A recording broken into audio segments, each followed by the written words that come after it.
Good evening, dear guests, colleagues, and members of today's panel discussion. Iliad State is a university with the strongest university cert mission in Georgia. And it's our responsibility to develop not only study and research programs, but be strong in all areas, fostering civil culture and public awareness of our society, because we are a post-Soviet country, and still semi-totalitarian or totalitarian or young democracy, and it's extremely important for us. Thank you once again for this great opportunity, and the floor is yours. And as I know, Veronica will start the discussion, okay? Thank you. Yes, thank you so much. It's a great joy and honor for us to be so warmly hosted by Iliad State University. It's already the second event of the Dilemma Academy here. Yesterday we had a lecture by Marci Shore, and today we have this Dilemma Academy panel. My name is Weronika Czyżewska-Poncyliusz. I'm a member of Borderland Foundation, and it will be my pleasure to moderate the discussion. Before we start, I just wanted to say 2 words about the Dilemma Academy itself. So it's a very special kind of academy, with not only researchers involved, but also writers, poets, artists, activists from 3 different regions of Europe. The academy was established between Central Europe, between Caucasus, and between the Balkans. And since then, for 3 years now, we are traveling, meeting in different places, and discussing the most important, most challenging dilemmas. And this time we are coming to Tbilisi, and our dilemma to discuss is the responsibility of the rebels. And when we were thinking about and designing the program, it was a very important thing for us to come to Georgia, to meet here, and to have different kind of discussions, but also open events, engaging with the audience here in Tbilisi.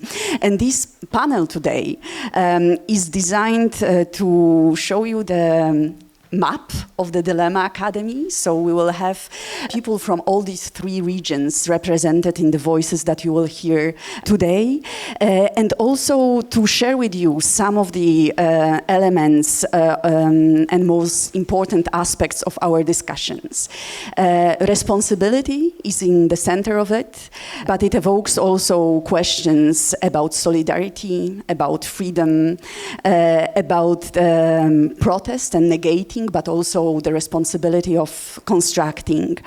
And we are quite a big group today, so we will not spend too much time on, I will not spend too much time on introducing each of the members of the panel, because I hope that the first question will tell you more about each of them. But just to give you the names and the places from which we are coming.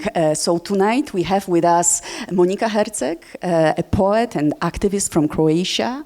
We have Laurynas Wojciunas, historian, a publisher, and the chairman of the College of Eastern Europe in Poland. We have Dea Metreveli from Georgia, the director of the Literary Initiative Georgia, researcher, academic teacher, and a politician. We have Armen Ohanyan from Armenia, writer and the director of a pen center in Armenia. We have Ivanka Skiba-Yakubova, a poet, journalist, culture animator, coming to us from Kharkiv, Ukraine, and Viktoras Bakhmetievas, philosopher, publisher from Lithuania. And the first question to all of you I would have is about this personal take and experiences in your work, in your engagement, how you feel about the responsibility of culture in your own context. That's the question, and I would like to start with Ivanna Skiba-Yakubova, who came to Tbilisi sea from Kharkiv, which means that she was traveling for 53 hours to get here and to be a part of these discussions, which means a lot for us. So the first voice is by Ivana. Thank you very much, Veronica. It's a big honor and a big responsibility to start, and big honor to be here. And first of all, sorry for my terrible English, and be patient, please. Okay, let me start from personal context a bit, because I think it's explained much. Like, I'm not only from Ukraine, but as Veronica mentioned, I'm from Kharkiv. It's a very eastern part of Ukraine, which means not only 30 kilometers to the Russian border, but also 20 or sometimes 10 kilometers to the front line. You can just catch a taxi and go to the front line by the taxi. I'm joking, but for me and friends of mine, the war starts in 2014. And to be honest, in 2013, because like the Maidan was the beginning of this, let me put it that way, strange circumstances. And I think you here in Georgia know very well how does it feel when it lasts so long, and when you simultaneously need to struggle against your external threats and enemies, and time to time to rebel against your inner enemies, which of course are very much inspired by outsiders. So in 2023, when I was here for the first time, one young Georgian man said me, like, listen, you Ukrainians, you have to help us to change our government. And I said, okay, man, our mission is to destroy an empire. And God's the witness, we are doing our best. Like, батя, я стараюсь. But please deal with your own government by yourself.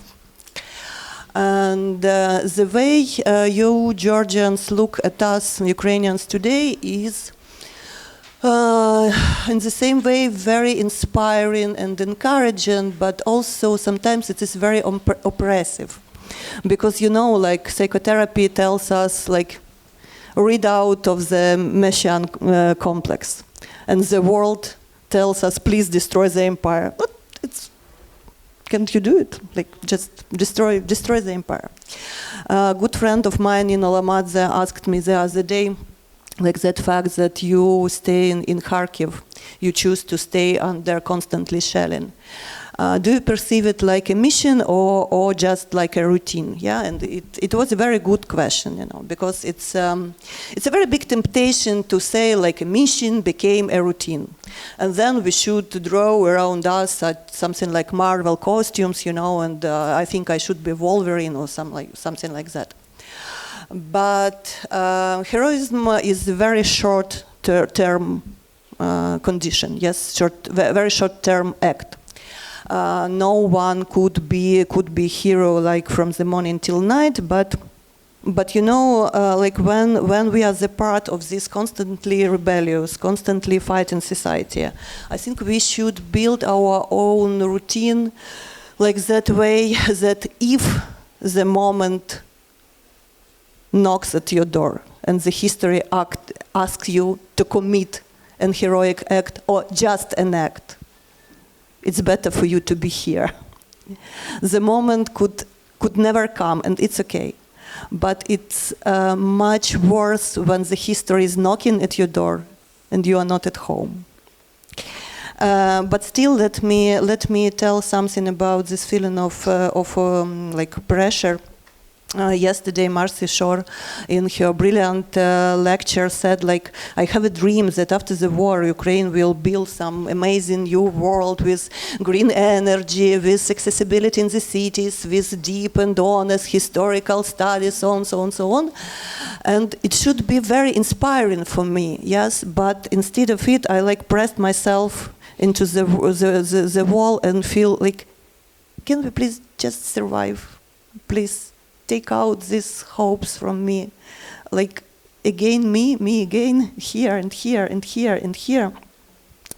And to be honest, it could be very hard. But okay, we all must be prepared, yes, because like from the moment we stood up and said like we are disagree with this kind of world, the countdown of the consequences starts, and like we all have to face these consequences, and these consequences for you personally could be much more worse than the sin against what you rebelled. Like the rebellion, when you make this rebellion act, it means like you are ready, you are willing to lose everything. Like in the simply words, you can die, for example, and it's okay. It's okay. And so to finish in, like for me, it means the big interlinks, how to say it, between responsibility and freedom. Yes, because there is no freedom without responsibility, and maybe it should be disputable, but also there is no there is no freedom without responsibility, which is obviously, and there is no responsibility without freedom. But here the question arises, like, how does this responsibility manifest itself? Yes, and for me the most crucial thing is that it's quite easy to build a solidarity, to unite against something, to rebel against something, and much more difficult is to build the solidarity for something. Yes, to agree on some terms, to like, for example, after Maidan, after the war starts, we all agreed that we are building independent state. Yes, we are like saying goodbye to the Russia, and we are building new Ukraine. But what kind of Ukraine exactly? So this circle I would stop, and then we can bring it to come back to it. Viktoras?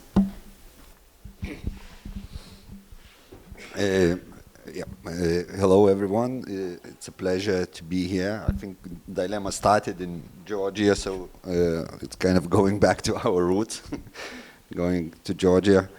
To answer your question, I think for me, being from Lithuania, which is a very boring country in a nice way, because really when I hear when we see what's taking place in Ukraine, or when we see what's happening in Georgia, or we were listening today what's taking place in the Balkans, Lithuania is almost like heaven in the sense that the time has stopped there and nothing is happening. So, so I'm not sure that I can teach anything, but I think there is one thing in common among all of us in this post-Soviet, post-socialist world, or at least that's my impression, that it's common, which I thought quite a lot about, and that is that we were all taught that politics is bad, that politics is something that is absolutely dirty, and that is not for us, for these good, nice, intelligent, cultured, civilized people. And I think it's a legacy of this Soviet socialist past, and I think it's a bad legacy.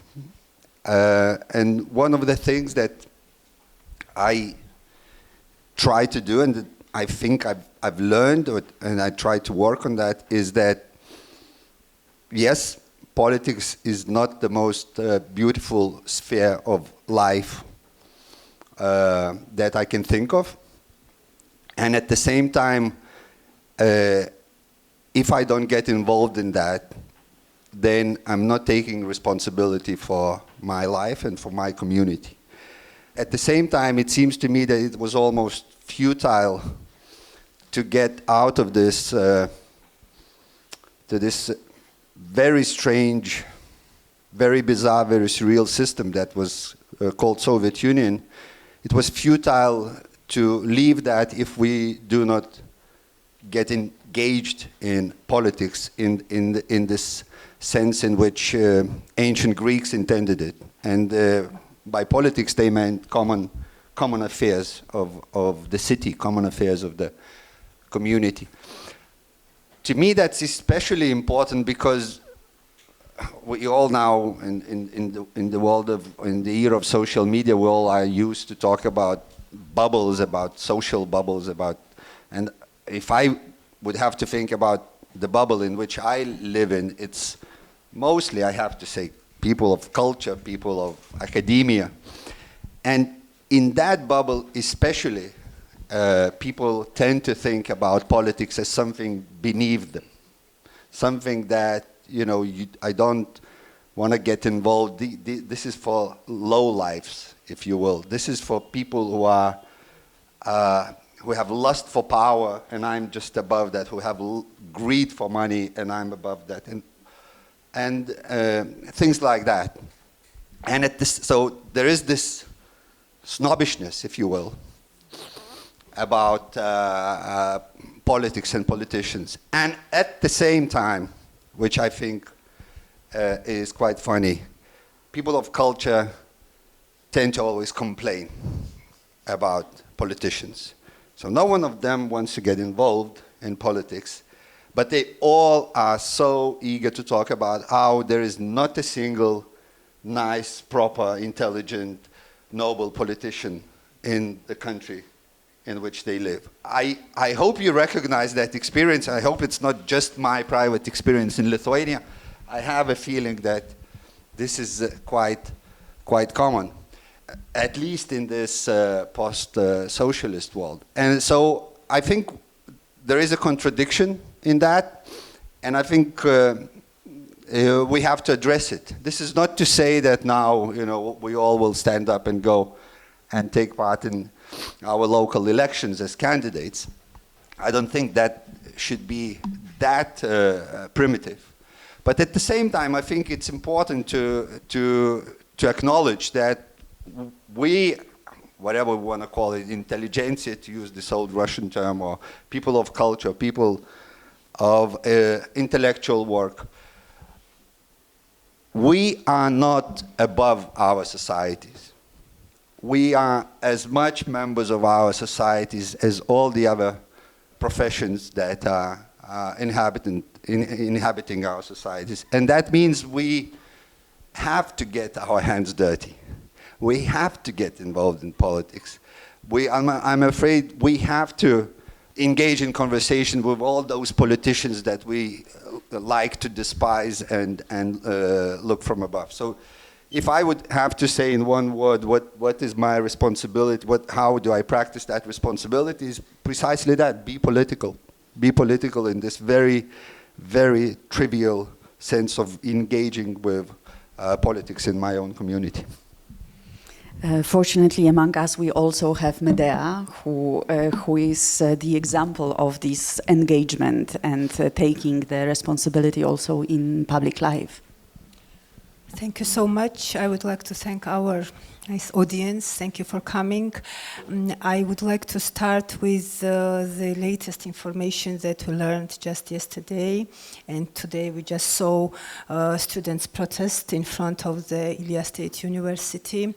Anna Pridonishvili, the student of Ilia State University, was arrested.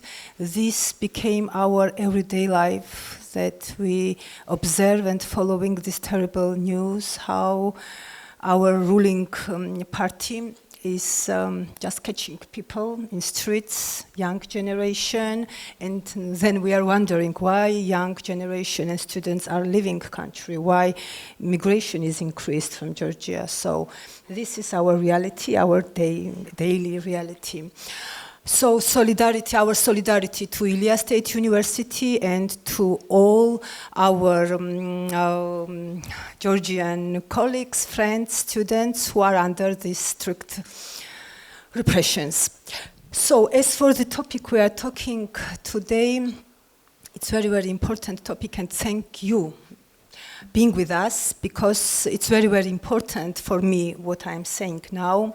So all of you that decided to come to Tbilisi during these very hard days for my country, my colleagues, my friends, and our society shows that our friends from abroad are supporting us.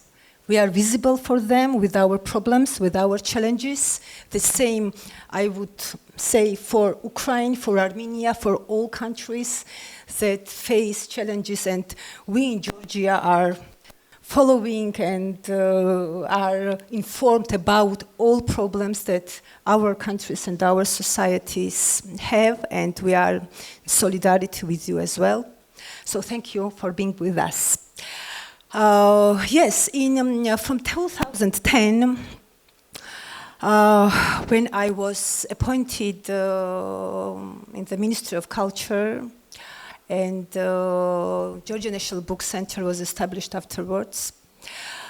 I remember that, and I was leading the program of supporting of Georgian literature in translation. So why I want to start with this story. It was very challenging for us to promote Georgian literature abroad. And why?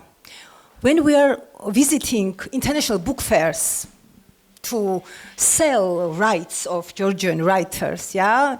Shota Yatashvili is with us, and he knows these stories. And we were meeting publishers, big names, big publishing houses, small independent publishing houses. And most of them were asking us, you are from Georgia? This country, you speak Russian, your writers are writing in Russian language, you use Kirillitsa, this kind of, very strange questions. Of course, not from all of them, because some circles in European countries, of course, knows that Georgians have unique alphabet and we speak Georgian and not Russian, etc., etc. So why I wanted to start with this story, and from my personal experience and experience of Georgian publishing houses and writers and translators, we needed time and we worked quite hard to make visible Georgian writers and works in international translators, in German, English, French, Croatian, Polish, and other languages. And when this visibility was on a very top level, and the biggest event for Georgian publishing scene, was the guest of honor to be Georgia guest of honor at Frankfurt Book Fair in 2018, and we had very successful presentation. Afterwards, ruling party decided to close the Georgia National Book Center, and this process, it was increasing and increasing, suddenly this process went, somehow down, So this was the reality, and now we are asking if what role has culture, in not only in politics but general in diplomacy, in creating bridges, building bridges between societies, cultures, etc. Culture has very high importance, and that's why nowadays what we observe when Zviad Ratiani, great Georgian author, translator, is arrested. And before his arrest, he was a couple of times beaten by policemen, not once, but a couple of times he was beaten very hard. When Andrew Chichinadze, actor, is arrested because he was protesting with his friends what was happening 2 years ago in the streets of Tbilisi when policemen were beating Georgian civilians and young people as well. When numbers, it's around 115 persons are political prisoners in Georgia. Students, educators, people of culture with different backgrounds. Sometimes I questioning myself, is it right what we are doing? Just having some festivals, just organizing some events when so many people are punishing every day, but from other side, if we will not use these platforms, if we will not touch each other, share our pains, listen your experiences, it will be difficult to survive. And that's why I want to finish with what I said in the beginning, that your presence today with my colleagues, with me, it's very, very important, because we feel stronger when we feel that our international friends and colleagues are with us. Thank you. Thank you, Dea. Maybe now I will ask Monica, so another perspective coming from the Balkans, but especially a perspective of a poet, of someone who is fighting also with words. Hi everyone, I'm happy to be here, and a few years ago, I think 2 years ago from now, when I entered Dilemma, I had no idea a lot of things about Georgia, because in this vast of news, you of course somehow miss some, and afterwards meeting some friends from Georgia in Dilemma, I started to follow a lot about protests, and I saw then again how even people in Croatia started to share videos, photos, and everything that was happening in Georgia. And to follow up, then it was protests in Belgrade too. And maybe just to go further from what Medea was saying about culture and literature and art in any form, I think that we often do forget, because the world is like that, how much power is there in art and in stories. Every narrative that we have is made by someone. Every religion, even every politics is a story, is a narrative.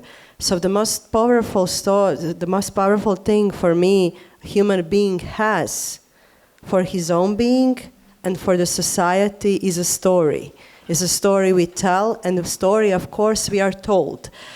And if the story that you are told is that you don't have power, if the story you are told is that you have to be obedient, not to involve, as Victoria said, in politics, that politics is something, I don't know, either above you, either beneath you, it depends, of course, how they put you in that position, then their narrative is whoever they are, so there's always someone who, in my experience, tries to steal power from people. Their narrative is simply to take away power of the people, and that is something that is not true, because every state, every society, every politics exists to serve the people. Then this is why the people truly do have the power, and one of the ways to make this awareness of that power is literature in the end. Are stories of,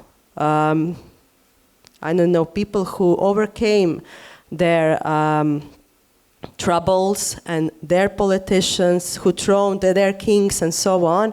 I always remember something that Ursula Le Guin said in one speech. She's one of the most beautiful writers, and she was writing fantasy and some fiction that actually maybe even more resonates with the world, because it's completely imaginative and you can put any society in that. She said in one speech how today's societies, we struggle all with what we have, mostly capitalism and now post-capitalism, which of course is even more power giving to the tyrants and governments that don't take care of people. She said, and I always remember that, and I now want us here to remember that, is that even the power of kings seemed infinite to us. And yet it wasn't, because people took the power. So I think this is something we often are made to forget. And I simply think that literature, public speaking, raising voices is there to remember us. We do have power, no matter how small it seems. A poem, a story, but everything that touches another human being is powerful beyond our imagination. And everyone who was writing or doing art and working with stories knows that. So I just want us, from that position of a writer, to remember that we need to take the narrative. It's time for us to write the story and never to let it go again. Thank you so much, Monica.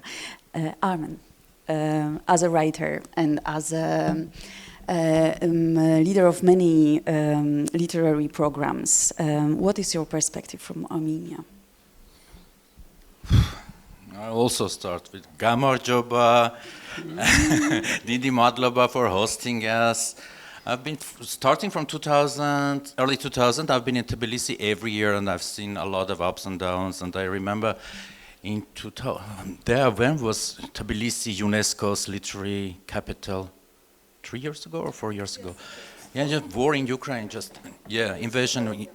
And the whole city was like full of these Ukrainian flags. You can see them everywhere. And I was kind of like an Armo, jealous of the neighbors because we didn't have them at all in Yerevan. And I was like, oh yeah, Georgia. And then this time I saw that, they kind of disappeared. All these flags are not there. And while entering this building, I saw the flag, and it warmed up. How has this simple symbol of solidarity became kind of an act of disobedience? This transition was very interesting, and I feel really comfortable because I'm not a university guy. I don't lecture, etc. I'm rarely invited to such place, but it's really, really, really nice to be here, and I felt really comfortable to enter this building. Okay, and coming back to the responsibility or Armenia? Responsibility of Armenia. Armenia has never been my responsibility. If we talk about rebel, of course, Victoros is right. That was our standard. It was like post-Soviet standard. This politics is not only dirty, etc., etc., but a real poet, real artist. Because the politicians, they are all about regulations, limitations. They under the law we are equal, etc. So they kind of should bring limitations, order or something, and we are the ones who should destroy, disobey. We don't have these limits, the real freedom, etc. So existentially, you see, we were like protagonist and antagonist, and it was always there like that. And for me, everything started as a simple act. The major responsibility of rebel is just disobedience. It starts from disobedience, and I was like, okay, I can be irresponsible in a way to be like totally free. So, and the responsibility came much, much later, when probably we established the Pan-Armenia, re-established in 2017. That was a crucial moment, because when we re-established the organization, there's still, the ruling party was the Hanrapetakan, so it was right before the Velvet Revolution that we had, and we had this strategy. It was very clear. Like, these guys are bad guys, they censor us, they do this, and we should be against them. And in a year, situation drastically changed, and we were kind of lost till now, because part of my generation come to the power. We were in the streets for a decade or more, and Nikol Pashinyan was among us. He was one of us. He was one of the leaders. So we were in streets for 10 years, and starting from 2008 till 2019, and then he was in prison and out of prison. That's the scenario. First you are in the streets, then you are in prison, and then you are out of the prison, and you became the prime minister. And when he came, and a bunch of people went with him, we were kind of lost. What are we going? Where is our antagonist? Bring him back. We want the dictator, we want the enemy, we can't struggle. But it became like really, really ununderstandable situation. And back then when I was here, I remember there was another panel discussion with Andrei Kurko, and the question was like, what is the central metaphor for Armenia, how you imagine it? And I said, like, Armenia is like a kind of a, Dracula's bride, laying in this crossroad of civilizations, like narcoleptic beauty, and everybody's coming and going and raping, and this victimhood thing was there. But now it has changed. This bride still we should take into consideration, but probably Azerbaijan is the only country which really kicked out Russia from in the region, because there is no military presence of Russia, and in Armenia there is still. So I call Armenia not only young, you said young democracy, I don't know how this youth, how long decades we should have to become a little bit older, but yes, it's a young and limited and or occupied democracy in a way. And the same I feel in Georgia, that democracy is there, it's something, it's there, it still has a chance, it's still breathing, but it's occupied and really, really oppressed. And in this context, of course, responsibility of ours, as Victoria's already mentioned, is just to go through this personal, insecurities that we had heritage somehow from Soviet times, probably, etc., and be more political. Yeah, be more political. It makes a lot of sense to me. Should I go on, or you just stop me? Be more political. So yeah, one thing I would, because you told me not to be modest today, so I will use the chance and advertise, because it's one of the major achievements of my life, because my book was published in Georgia, Palitra Publishing House. It's a short story collection, including 12 short stories. It's called Anti-Mimino. So the disobedience is there already, yes? In the title, I think a lot of people can interpret this. And I strongly recommend you to read it, buy it from Biblos bookstores. And probably, I don't know, I wrote this, I started writing career at a moment when all my friends, it was 2008, March, after March 1, all my friends were in prison, or they were hiding, some of them. So, after all this noise and struggle and street actions, etc., for a moment everybody disappeared, and I was sitting in my kitchen and nobody was there, and I started to write, simply because there was no my crowd around me to talk to them. So that's why I think it was also some kind of act of disobedience, probably, and that's it. Yeah. Should I say something else? Yes, I will come back to you. But first, Laurinas, from the perspective of publisher, but also the leader of the College of Eastern Europe, about your activities and about how you understand responsibility in this context. I'm not from a college, just a bad translation. And I'm not sure what's Eastern Europe, even though we do lots of things with Eastern Europe. I'm really no one to say anything. I could have been just as boring. I'm a Lithuanian, so I could have gone back to Lithuania and lived a happy life ever after. But then I decided that I'll go to Poland. And then Poland got very exciting in 2015 with the Polish government. We had lots of protests. And obviously, as any good right-wing government, they immediately love civil society. But in everything that we did, in a sense, in the institution where I work for, it was founded with this idea. It sounds very paternalistic, but I'll maybe explain why there's nothing bad with a bit of paternalism. It was founded 25 years ago by this guy called Jan Nowak. He was very old at that time already, and he was saying Poland got so much from the West in solidarity when fighting communism, and then when building up the democracy, the young democracy in the 90s or the 2000s, and maybe there is a sense that you have to give something back, and then this giving back is by being honestly and openly interested in what's happening to the East, defined very sort of broadly, all the way from Estonia to Azerbaijan to Kazakhstan and so on. And this is how our organization was founded. And I maybe I didn't come to the most boring country in the world, but I try to be as boring as I possibly can, just to do this work all the time that people in the West or in Poland or anywhere get to know more about it through our publishing operations, New Eastern Europe, or the magazines and so on, or just through literature and books, or through the conversations and the simple meetings. I sometimes think that some of the most important things are that we when the flags are being taken down, is that the flag flies. So, for example, now when the Ukrainian flag is sometimes being taken down in Poland, this flag needs to fly. Same thing with Georgia. When nobody cares about Georgia, then this is when we have our responsibility to be in solidarity with Georgia. This is something when these topics go off the radar, this is when I feel my job to make any sense. There's no point in, I mean, I was very cynical in 2022 when people were saying, how did the February change your work? I said, it didn't change at all, because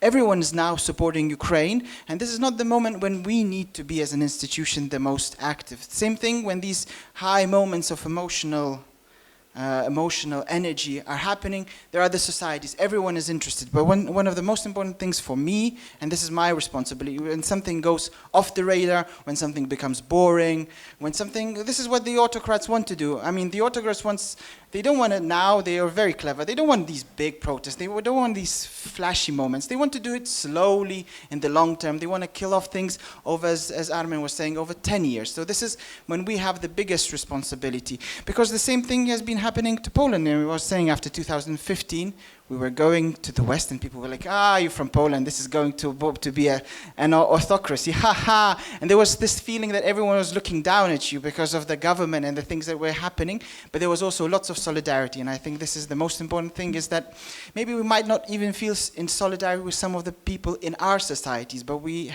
and fortunately, maybe because of the technologies and everything, we have this solidarity that we can form across borders. And I think the fact that we're here with the dilemma and we're forming this solidarity within this region, all the way from Georgia, Armenia to Lithuania, Poland and Croatia, I think this is something very important, and this is what I hope to do in my work. Same thing mentioning the books now, for example, this is a good moment to just mention it, is that, when things are difficult and it's difficult to publish Georgian books in the world, this is when we can come in and make a foundation, maybe do some fundraising, maybe provide a safe base or a safe haven in Poland for all the operations that cannot be done in Georgia because of the laws, because of the regime that's trying to sort of kill off some of the good initiatives and the loud voices of Georgian writers who want to speak up and want to be present across the world. Thank you very much. So Ivanka said strongly about her feelings of a huge burden and responsibility that we are all putting on Ukraine. So the second question I will have before we open the discussion for all of us would be about this broader responsibility that we all have and the role of our initiative and our actions in it. But coming back to Ivanka, I wanted to ask you to tell a bit more about your activities and your engagement in Kharkiv, about Radio Kharkiv and the initiative that you started with Serhii Zhadan, because it's also very much about the responsibility of culture. For me it's a story both about responsibility and, how to say it, disresponsibility? Irresponsibility, because, it's very easy to stand up and say, wait, when the history knock on your door, But to be honest, for me, it were 2 times when I should make the hard choice, and I did not make it, to be honest. First was in 2013, when a lot of friends of mine after Maidan made their hands dirty and go to the politics. And of course, I had this kind of propositions too, and I did not make this choice. And for me, it was not about being snobbish; it was about being scared not to manage. I was never been scared to be on the street during the protest or to go to the front line with some kind of help, but I always was scared to take this official position, in some, I don't know, local government or official institution, because what if I fail? What if I'll be even worse than they, yeah. And the second time when I did not make this hard choice, it was 2022 and 20, and still, when I was thinking a lot about mobilization, about joining the defense forces, and I still could not make this choice, and I find in a lot of excuse. for myself. And this kind of excuse I was given 2 years ago when we established this Radio Khartia project. It was established by Serhiy Zhadan, a very well-known Ukrainian poet who is a serviceman now. And he is the serviceman of a Khartia brigade. It's a division of National Guard of Ukraine. So the radio by itself called Radio Khartia, and it's something like Centaurus because we have like triple team military men and 2 part of team civilian, mostly women. And for 2 years I have no idea how to manage it all, but still I'm doing it like executive director. And yeah, for me it was a little bit excuse not to join the army by like all myself, but be for the army, be with these guys and girls, be for their voices, collect their voices, make these voices visible, if we can say visible voices, and to trying to make collection of like true portraits, true stories, to find against some stupid stereotypes. Also against the stereotype of like, I don't know, superhumans, militaries, like superheroes, which actually almost does not exist. There is ordinary people who made this hard choice, men and women who choose to lose their normal lives, and to be to some extent enslaved. It's not very comfortable to say, but it's like when you are fighting for your freedom, you have to, how to say it, to lose some of your freedom. It's very paradoxical, you know. And then, like to reestablish this freedom, yes, to be free in circumstances which are not shaped for this, because army, it's not a territory of a freedom. Yes, these days Ukrainian army, to be honest, going through amazing things, because this percentage of civilian men and women who came to the army, they made a lot of change. They made a lot of difference. Yes, because like I don't know, 80% of our army are like yesterday civilians. They are forced to be collaborators. They never wanted this fight. Yes, and of course they bring a lot of humanistic concept of liberal values to the army. But the army is a very, how to say it? It's an old system. It's a strong system, and this system tries to eat you, even if you are like only touching it by finger as me. You know, sometimes I catch myself on some kind of phrases which I could not even imagine that I could think in these ways. Yeah, because we sometimes you feel like you have. It's awful to think, to feel, and to say, but sometimes you feel like you have no time for liberal values. You just need to, oh, help me, упала, like, you know, help me to translate it, like to make something very quickly by the order, yes, but yes, and but still, and you know, it's for me it's the most crucial challenge. Still to be a human in these circumstances, still to hold on these liberal values. Don't lose them. Don't give this army system to eat you. Yes, vice versa, to change it. But it.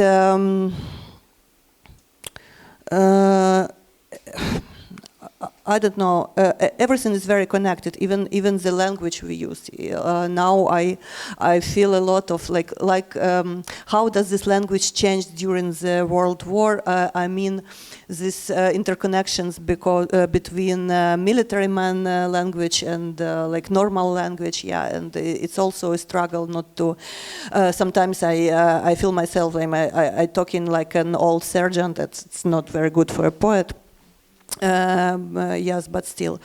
But what I want to add to this conversation, you know, let me quote a good friend of us. He is one of the last living Ukrainian dissidents and great philosopher, Miroslav Marinovich, who also is one of the leader of Ukraine Catholic University. He said, like, the war unexpectedly became like a crash course of diversity.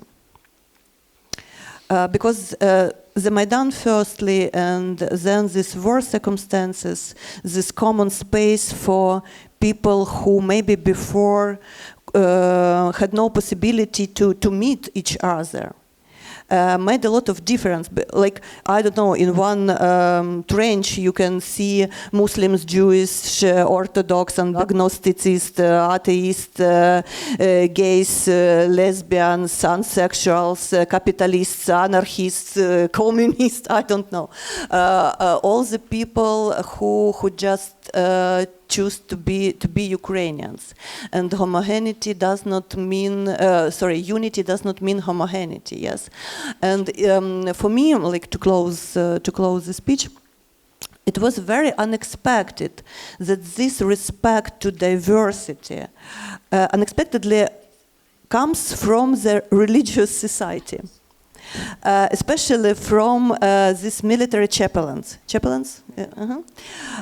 For example, in Kharkiv, in a temple of Ioan, how you call it, theologist, there is a school for the chaplains of different confessions and even different religions, like again imams and rabbins and Protestant priests and so on. They gathering together and teaching from each other.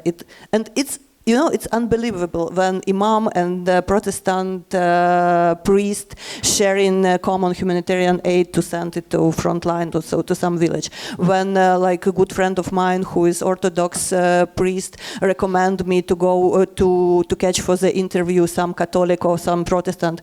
And for sometimes they serve together, yes. And of course, when the serviceman or servicewoman dying on your hand, nobody asking what confession you are. Like, okay, they asked, and if they can find the priest of this very confession, they trying to do it. But it's a time to stand by, and they're rethinking so much. Krzysztof, the day before you was mentioned the metanoia concept in your speech, and I think it's very important because, like, the worst thing in the time of turbulency, could I say so? It's not the turbulency itself, but trying to stock on the previous patterns, yes, to live with these previous answers and worse previous questions. We all have to rethink and trying to find other angles. And for me, the question that the most archaic type of society, I mean this religious society, yes, trying to rethink even their relations with weapon, for example, yes. As we have a good friend of us, he is Orthodox chaplain, and he said, yes, we are like chaplains by statute. We have no right to have weapon, but we are in our Orthodox church. We decided that priests have a right for personal gun. Maybe a bear would come from the wood, he said, and he said, like, you have to know that when our brothers will be shooted, we priests will not like just stay and pray. And I think it's very important to rethink. Thank you so much, Ivanka. Maybe I will hold the question and open it now for the discussion. We have half an hour for that. Maybe it will be good to hear your voices and your questions, and maybe at the end come back to conclusions. Please join our conversation. I will try to follow what Ivanka said, referring to what Victor has said before as crossing this line of being engaged and having hands dirty. But so Victor has said about engaging in politics. But Ivanka is saying to taking weapon into the hands. So it's another kind of dirty. What do you think about that? What do you think about the reference and relationship because between being cultural, humanistic people and being engaged in war? Can I ask you very shortly? First time I would like to get out from the sentence word dirty. It's not about dirty, it's about clearness. I have a good friend of mine who is now a serviceman of okay, he's a serviceman. He is a Protestant. He's like really believer. And when he started, how you call it in English? Like, okay, when he was mobilized and go to the training center, and they have a proposition to him to join our radio project because we have this possibility to like to have this military guys, and I think for him it would be much more easier to serve in media project, not in like battle division. And he said, you know, while I was in this training center, I rethinked a lot, again rethinking, and oh God help me to translate, like he's a believer, and he said, I understand, like, well, if the demand is to be good to your brother, to protect your brother, how else I could do it in the time of the war? Can I just really believe that it's question of like clean hands? And like when it comes for your brother, you could not say like I want my hands clean, because yes, because that's made your hands dirty. If you trying to have your hands clean, they're dirty. I thought that you want to comment, maybe. No? Or maybe Victoras wants to answer. Would you like to? Maybe you want to answer. Krzysztof, you ask a very difficult question. I would rephrase that question to our context in Lithuania, because we are fortunate because Russia has not invaded yet. But in Lithuania, last 4 years, basically everyone I know is preparing for the invasion. I have a lot of friends who are going through military training, who volunteered. And so that question is there in a little bit different form. And I think for the most part it's answered in a positive way. And I think it's also, that analogy is a little bit misleading, because I think what Ivanka was alluding to get engaged in politics is a choice. But when you are attacked, it's not even a choice. It's a way of self-defense. I think it's an extremely important, maybe subtle, but important difference. So that's one thing. And another thing I will say, because for me it's so difficult to talk about it, because every time I try to think about that, I always remind myself that no matter how deeply I'll try to imagine that, this is one of those situations where imagination is not enough. That's why it was so important for me to visit Ukraine after the invasion, because you just know that anyone in my country who says when Russians will invade, I will not run away, I know that they're not lying and they're trying to say the truth to the best of their knowledge, but at the same time, they cannot know. They cannot know, because what the war does, it just changes the regime of being. you just are in a completely new reality. And yeah, you can say even to this carnal level as animals, when you are in danger, you do not know how you will react to that. So of course we should talk about that. We should try and think through these scenarios, and at the same time, I always remind myself, this is one of those cases where hypothetical is so much different from the real, if you will. I hope it's clear what I'm trying to say, but it's so important to remember that every time, because the reality of war is just as trivial as that sounds. It's just a completely different reality to whatever preparations we have for that reality. Okay, first of all, thank you for very interesting discussion and raising the interesting issue. We speak about politics as a dirty thing, and also rightly mentioned that it's somehow the stereotype that Soviet past lived to us, and we can mention plenty of other stereotypes that Soviet past lived to us, and which is supporting and keeping in life by Russian propaganda. And one thing is to be involved in such kind of things, like politics, by yourself, and showing that it's not dirty thing, but it seems to me that it's not enough. So this stereotype is still there, even if everybody from us is involving in politics or other sphere, which is, as I said, stay as a stereotype.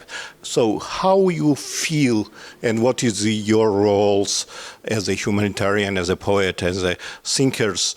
What can be done against Russian propaganda, which is feeling and fitting the stereotypes that exist from the Soviet Union, from Soviet past, and which is part of us, everybody who was living in Soviet Union and doing something. Thank you. The question is what should we do with Russia? We should with Russian propaganda. No, with Russia we know what we have to do with Russia. That's again, and I don't want only the Ukrainians to do that. That would be very bad. It would be irresponsible from our side to say that the Ukrainians. Everyone in all our countries have to do things to make it, and everyone should do it according to their abilities. One thing that I always promote when thinking about Russia, we need to attack Russia. In Europe, I say the European Union and NATO, we've been very reactive. We've been always waiting. We say we'll protect, we don't want to be sort of double standards. We want to be fair and so on. I think it's coming, and we can see it in sort of, let's call it foreign policy circles and information circles.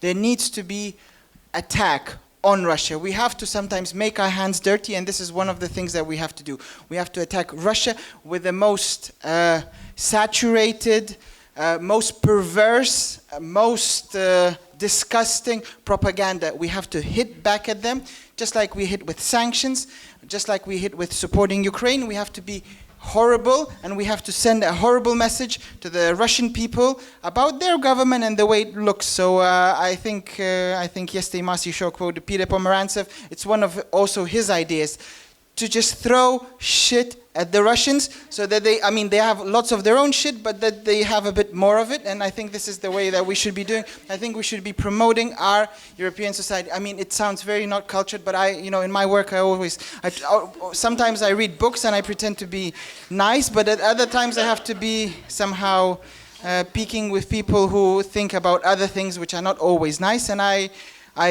if that makes me a double-faced, double-standard person, I'm okay with it. But this is one of the things that we have to do. We have to just throw shit at Russia. Thank you, Dea. Just a very small comment. So from my perspective, I think that we should be very active with young people, with young generation. Unfortunately, in Georgia, from Georgian perspective, in Georgia schools, and I don't want to say about all schools in Georgia, but most of them became some kind of mechanisms in the hands of ruling party with some teachers and directors. But But I think that we should work with young generation to make young people to read book, became more critical, starting asking questions and trying to find answers. We should support media. Somehow, I don't know, because media is also very, very, very important. And I would like to use this opportunity and to thank Georgian publishers. I saw Tina Mamulashvili, director of Sulak Publishing House, one of the biggest publishing houses in Georgia, and they do their best to promote reading among young generation, organizing festivals and different activities. So from my perspective, it's one very strong mechanism, but of course we need to act. Thank you. Sorry, can I add something? Because I'm thinking about it all this time. Like I'm feeling like I'm not in the right place, and I'm explaining why. I think after the end of this meeting, we all should stand by these kids who are standing on the stairs of this university. We just need to show them they are not alone. And this is also the way to fight against propaganda. We need to protect our kids. They all are our common kids, and they should know they are not alone. Maria, we have one more question.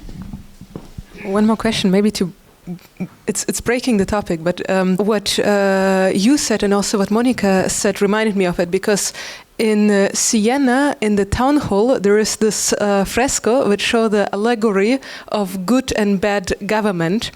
And to be honest, I don't know the history behind this fresco. But if I can now imagine, like looking back, I try to imagine how it came up, that people of culture and people of power had some relationships, probably some trust for a longer time, so that people of power said to them, can you paint this for us to tell us? And also this narrative, can you give us the narrative, also the criticism, but also the narrative of what is good government.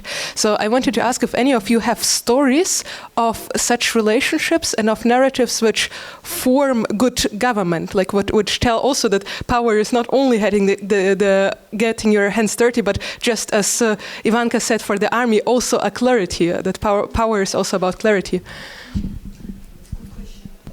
Good cases of good government. I mean, one thing very basic and very sort of humane, I would say, something that was really tested in a positive way. But as I said, I'm kind of a boring person. In that allegory, I think someone just paid lots of money and got the image that they wanted. So I think I'm again being very cynical with that fresco there. But coming to good examples, for example, for, I don't know, 10, 12, 15 years, there was lots of money being invested in building partnerships between Ukrainian and Polish cities and towns and villages. When the war broke out, it all really was tested in a positive way. It gave good examples, it gave cases, it gave homes, it gave support and everything. So I think these are very sort of, from our perspective, because we're talking about solidarity and we're talking about responsibility within this region. So there are simple, very simple cases, very boring, absolutely not spectacular. None of us would like to be doing all that work.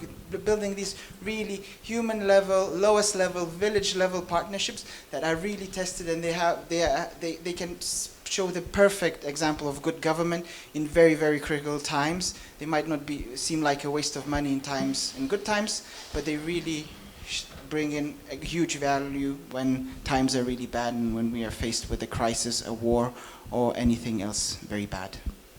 I'm thinking now in Croatia we do have now, I was talking about that today, in main city Zagreb something has changed radically, and for the few last years so they had one turn and now they gain another, and that was despite a huge attack, huge propaganda, and we don't even know some far-right things who are funded. Probably, my friends around me tell me that's probably also Russia. So we have huge destabilization factors like this far-right, who no one knows who gives them money to do shit that they do. But the government is made, and this is now to begin with responsibility, by people from NGOs, culture, and this was the first time that people who had their futures in various parts of, I don't know, from psychiatry to politology. They came together, and first it was formed as an informal group, We Can Do It, and later on it became a party. And what is happening in Zagreb, for the first time, kindergartens have been built. Schools have been taken care of. They're building schools.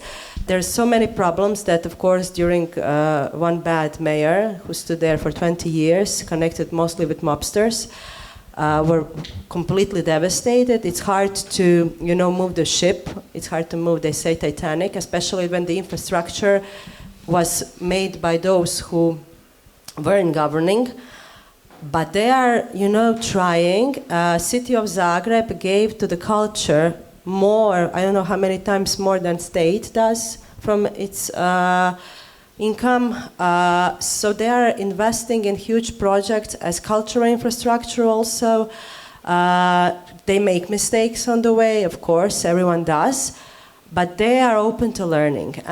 But this came from people who felt responsibility as citizens of that city to change something. And so what they are doing is now trying to really make it better for people of Zagreb to feel there as a citizen. For example, we have a huge inflation. They didn't raise anything in these years of governing, from the transport to nothing was raised. So for anything that was made by city, they didn't want to attack their citizens by new, higher prices. So I think things can be changed and done. It's a process, but the responsibility. So my responsibility, for example, in that ways, I'm not politically engaged because I think that would probably endanger my writing soul. But I'm a strong supporter when I have to be, and when, for example, the elections were held, the government made it on the day it was longer weekend. So it was like city of Zagreb had elections on the longest weekend, so everyone went, of course, to the seaside. And we were like making huge effort to communicate to people, come back and vote. We cannot let this, after all these attacks to happen, we have to all be there Sunday by 7.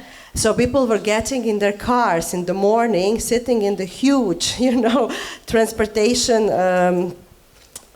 traffic, mess. But, everyone wanted to be on time. And I think that it's very important to know, even to raise the voice if you know something is wrong or right. But we have now really, and they do, as I say, make mistakes. And some of them, those mistakes are because they simply don't know some things. But it's the best we had in 30 years. And I'm, that this is kind of giving hope, yeah. Thank you. So we have time for one last question. Thank you for the very interesting discussion. I think you have a kind of idea what is happening nowadays in Georgia, in the society of Georgia. The most important topic which is discussed in Georgian society nowadays is collaboration. Collaboration, I think the situation is very similar to Ukraine maybe, but not to other countries, because we are in war with Russia since 1992, and Russia is fighting against independence of Georgia. We know it. And we have a government which is pro-Russian government and which is collaborating with the Russian government, with the Kremlin and so on. So we have maybe not the very open, how you say, evidence of it, but later maybe it will be true that they collaborate with the Kremlin. So, and nowadays people are blaming each other. The part of the society is very polarized, and you have to understand it. People are blaming each other. You are collaborating collaborator. You are going to the state events. You are participating in the state concerts or whatever. It is for me very important as cultural manager to know who is supporting and how is the support for the government in Georgia, and what kind of level of collaboration it means if you are ideologically with them, or if you just take some, I don't know, some steps which are seen as collaborationism, whatever. Yeah, I hope I made it clear. What is the situation in your countries? Because just recently I had a case with a Spanish film director. Spanish film director, I wanted to invite, he used to come to Georgia 10 years ago and is a very good director, and I wanted him to come to Kutaisi, to the small film festival there, and Kutaisi invited him, and he wrote back, he had, for the jury, and he wrote back he had good experience with the jury because he worked in Moscow with Mikhalkov in the last festival in the jury. And it was a shock for Kutaisi people. They refused to invite him. So they canceled this invitation. And this is always this question, you know, how you deal with this, with the war and with this question. If you say now in Venice, this situation with the exhibition, Russian exhibition, yes, you always have to make some decisions. And we stopped inviting Russian artists, Russian film directors.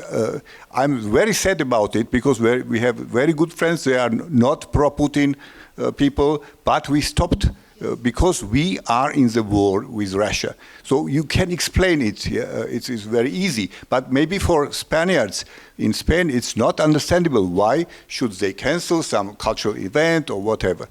What is the situation, if you can just tell us briefly with this, how you deal with it? I think in Lithuania it's pretty strict. So immediately after the invasion, let's say my university stopped all collaboration with any Russian institutions, and so this is one of many institutions in Lithuania that did that. I can't imagine now any official Lithuanian institution having any collaboration with any Russian institution, no matter the position of that Russian institution or individuals. I'm on a personal level, I'm a little bit ambivalent about it. So I can hear what you're saying, but also I understand, especially on the institutional level, because it's not just about my personal preferences. I think it would send a wrong signal if institutionally we would collaborate. So, for example, me personally, I know quite a few Russian political emigres in Vilnius who are emigres because of their opposition to the regime in Moscow. So I talk to them. I have a personal relationship. I have no issues too much on that. At the same time, there's also one added layer. Again, this is very personal for me, but I keep thinking about my own responsibility in the sense that I formulate it in this way. No one in their right mind can demand from Ukrainians to engage in any positive way with Russians. Mm-hmm. It would be almost obscene. So I even said that publicly in Lithuania when the previous Pope made these Russian and Ukrainian kids march together during Easter. For me, that's obscenity. That's putting on stage something that shouldn't be there. It's disgusting. So that should not be there. No one can demand from Ukrainians to do that. At the same time, I'm very, very aware that I'm not Ukrainian. And with that, it's a privilege in the sense Lithuania is not at war, I think, yet. I'm almost sure that it will be, but not yet. And with that privilege also comes responsibility. So Ukrainians are now they have very immediate danger, and that affects them. While we have some distance, and maybe that distance also gives us another responsibility, which for me is perhaps I should think about long term, what might happen to Russia. For Ukrainians, this is self-defense. It's almost like when a bear attacks you, you don't think what's going to happen, after that. But we as Lithuanians, we can afford that. So, and that means also, me as a philosopher, I know that Russia is not going to disappear. It's very nice to think about that, that there will be a day when it's gone somewhere to Mars. But it's very, very unlikely. And that means that when this war is over, hopefully Ukraine will be victorious. There's still going to be this huge territory next to my country with approximately 120 million people. And we're not going to put a lid on that and, just say, you all rot in hell. That's a very nice, fanciful idea, but it's unrealistic.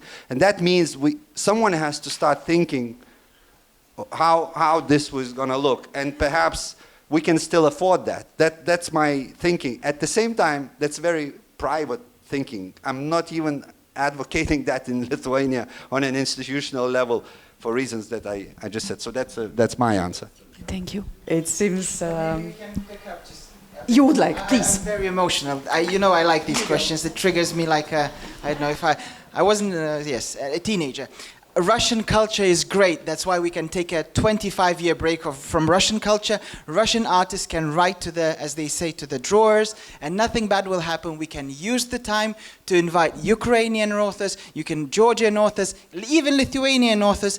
I mean, nothing bad will happen to the Russian culture. We can meet the nice Russians that we have in Wrocław, in Krakow, in Vilnius, and so on. We can have them in private conversations. We can even sometimes invite them for residencies. But we don't have to promote them, because if that culture is so great, it will be okay after 20 years, and we will not be stupider, less competent, poor, as we say, spiritually, if we don't, and if this one generation of young Lithuanians, Poles, Georgians, or Croatians live without great Russian culture, where it's, written by the most righteous of all the righteous people in this world, nothing bad will happen. That's why let's invest in other things. That's what we do in our work.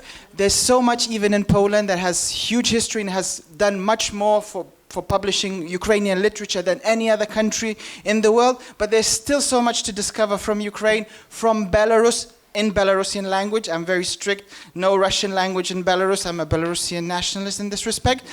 And everything will be okay. Everything will be fine. Your friends will be fine. I really promise. Your friends will be fine. Even if they take a job being a bartender, I know it will be bad for them, but I also follow the logic of some of my friends from the memorial who say this is the time when they can do all these other jobs and nothing will bad happen to them. They'll survive. If anything, there'll be social security in Western Europe.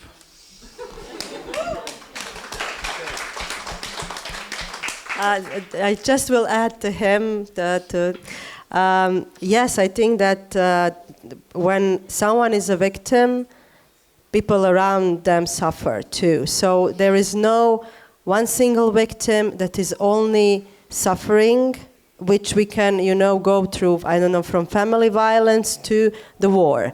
So if that is the case, why the perpetrator should suffer alone?